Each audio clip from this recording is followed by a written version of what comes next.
Ini kalau pada anak khawatirnya nanti menimbulkan cedera lain gitu ya. Jadi pada kakinya. Terus setelah itu pada anak, kalau infant bayi baru lahir, neonatus itu 0 sampai berapa bulan? Ada yang tahu neonatus?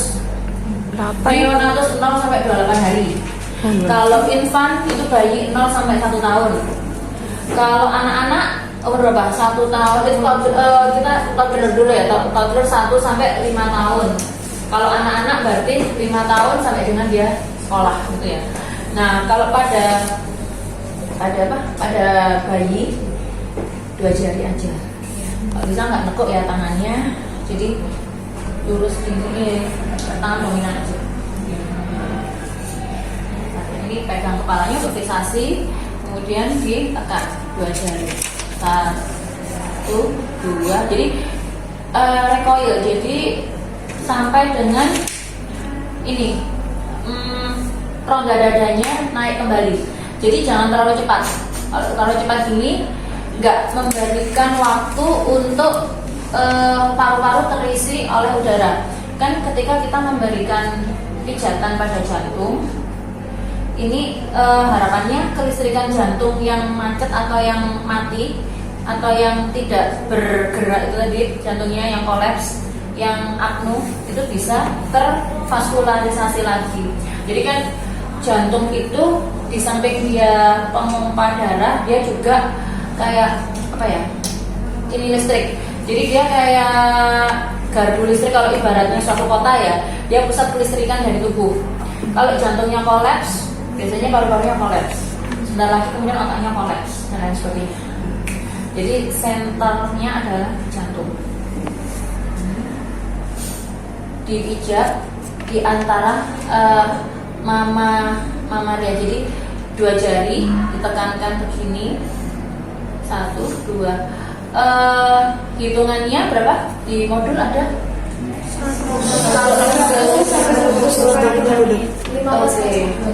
Untuk pijat jantung itu atau CPR, kardiopulmonari resusitasi, itu 100 sampai 120 kali per menit. Coba silakan kalian tulis ya, 100 sampai 120 kali per menit. Itu artinya berapa waktu yang digunakan untuk melakukan CPR? Coba 100 sampai 120 kali per menit. Berarti coba dihitung aja. Karena kalau cuma dengan nanti bayangannya lama. Jadi langsung tulis ya, 100 pijat jantung itu atau CPR, high quality CPR, itu dilakukan sebanyak 100 sampai 120 kali per menit dengan diselingi apa? Perbandingannya 30 banding 2. 30 untuk satu penolong. 30 untuk ini pemijatannya, kemudian ventilasinya 2 kali. Ventilasi itu maksudnya memberikan percikan nafas. Selanjutnya apa lagi yang belum saya jelaskan? Oh ya, kalau pada bayi bisa juga ketika ada 2 orang penolong, satunya melakukan ventilasi, satunya gini. Ini posisinya 2 jempol di atas posteriornya dada, 4 jari di anterior. Balik. Anterior atas, bawah itu posterior. Nah, jadi posisi seperti ini kayak orang mau gendong gitu ya. Nah, gendong, tapi ini posisinya gini. Di dekat sternum.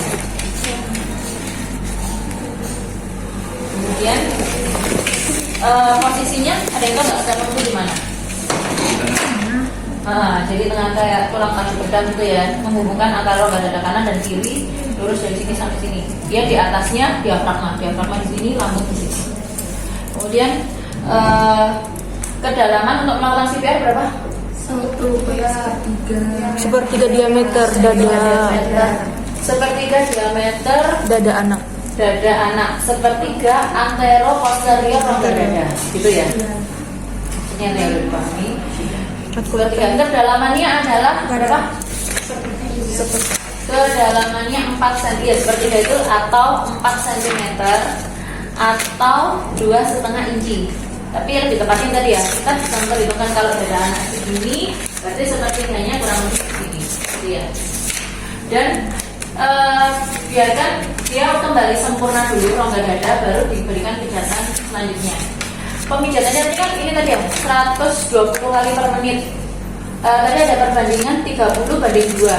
Artinya realnya kita melakukan pemijatan itu dalam 1 detik ada 2 kali pemijatan. Paham ya? Ada yang mau ditanyakan nggak? Gimana? Jadi gini, ketika kita melakukan pemijatan 120 kali per menit, padahal 1 menit itu 60 detik, otomatis dalam 1 detik kita mijat 2 kali. 1 menit mijit, salah, 1 detik mijit 2 kali, gitu ya. Jadi, bisa dipahami ya. Gimana? Ini cepat sekali. Nah, untuk ritmenya seperti apa? Kadang nih kita kalau misalkan lagi semangat gitu ya, gini. Tapi ketika pasiennya udah sekian pasien, kitanya udah kelelahan. Kadang kualitas pemijatannya akan berbeda. Awalnya semangat, terus lama-lama udah bukan high quality CPR. Jadi cuma gini-gini doang. Padahal sebenarnya harusnya menekan sepertiga gitu kan. Ini capek loh kalau misalnya kita melakukan dengan benar. Karena melakukannya dengan apa? Dengan tekanan, dengan energi kita. Kemudian ketika pasiennya belum juga bernafas, belum sadar, kita tetap melakukan pijatan. Jadi perbandingan 30 banding 2 atau sampai dengan penolong lain datang baru ada yang gantiin. Atau penolong kelelahan. Jadi kan saya udah lelah, temannya udah lelah, akhirnya sudah diposisikan lagi, diposisikan shock. Posisi shock gimana? Ada yang tahu posisi shock? Posisi shock nggak boleh ada bantal, tempatnya yang keras, yang datar, gitu ya. Posisi shock. Kalau sudah dilakukan pijat jantung, kemudian pasiennya sudah sadar atau sudah bernafas kembali dengan nadi sekitar 60 kali per menit, maka diposisikan ROSC. ROSC itu Rhythm of Spontaneous Circulation. Jadi posisinya dimiringkan ke kanan, miring kanan, posisi gini, terus kaki yang kiri disilangkan begini, posisi miring. Tujuannya untuk mempercepat sirkulasi ke seluruh pembuluh darah, kemudian juga kerja jantungnya gitu ya, dimiringkan gitu. Jadi kalau pasiennya sudah sadar sambil menunggu ini penanganan lebih lanjut gitu ya. Tapi kalau pasiennya belum sadar, kita posisinya seperti ini. Yuk kita langsung praktek aja. Soalnya ini waktunya terbatas. Kita, mau tak tanya-tanyain sama sekalian praktek gitu ya. Iya. Sungguh kalau pada bayi yang ditutupi adalah hidung dan mulut, nose and mouth.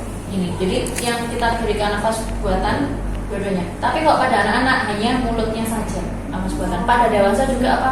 Ini mulutnya saja. Gitu. Oke. Dan ini ya, kalau pada bayi baru lahir dia nggak nafas, biasanya sama dokter ini ya, karena di atau ya kan jauh-jauh. Intinya dia ditepuk-tepuk, cek misalkan sianosis kebiruan semua, Apgar skornya kok 0 atau 1, langsung dilakukan resusitasi. Resusitasinya sama, diberikan ini pernafasan mouth and nose, kemudian dilakukan CPR, high quality CPR. 30 banding 2. Terus tekniknya seperti itu. Dan sebelum dilakukan ventilasi dan sirkulasi, dicek apanya? Apa yang mau dicek? Yang dicek apa? Halo? TTV-nya. TTV-nya, iya. Kalau pada bayi apa TTV-nya? Karena ini kita melakukannya kurang dari 10 detik, harus cepat ya. Jadi melakukan beberapa gerakan dalam satu waktu. Jadi kita sebagai tenaga kesehatan itu sudah terbiasa melakukan banyak kegiatan. Jadi yang menulis di rekam medis iya, karena mencatat data, kemudian kita melakukan tindakan ke pasien iya. Dan ketika kita sambil meminta bantuan juga dalam satu waktu, jadi tolong ditemukan ada pasien nggak sadar, misalkan kalau di jalan raya. Kalau di rumah sakit misalkan tolong ada pasien tidak sadar di bed nomor 3A gitu. Nanti sambil kita minta tolong, kemudian kita tetap melakukan cek arteri. Iya, nadi itu ada di arteri brachialis. Kenapa nggak arteri yang di sini? Kan biasanya kalau orang normal ini ya yang dilakukan pemeriksaan. Ini namanya apa? Arteri apa ini? Ada yang tahu ini namanya apa? Arteri apa di sini? No. Kalau yang di sini apa? Berat. Apa? Akar dari kata akar. Radial. Akar jadi di ujung-ujung ini. Radialis di sini. Jadi ketika akar pohon, tangan, ya kan kayak akar ya. Arteri radialis. Kalau yang di sini arteri brachialis. Jadi pada bayi yang nggak sadar yang dicek adalah arteri brachialis. Gimana cara ngecek arteri brachialis? Yuk dipraktekkan tak cek gimana caranya. Oke. Ada yang berdenyut? Mbaknya? Ada.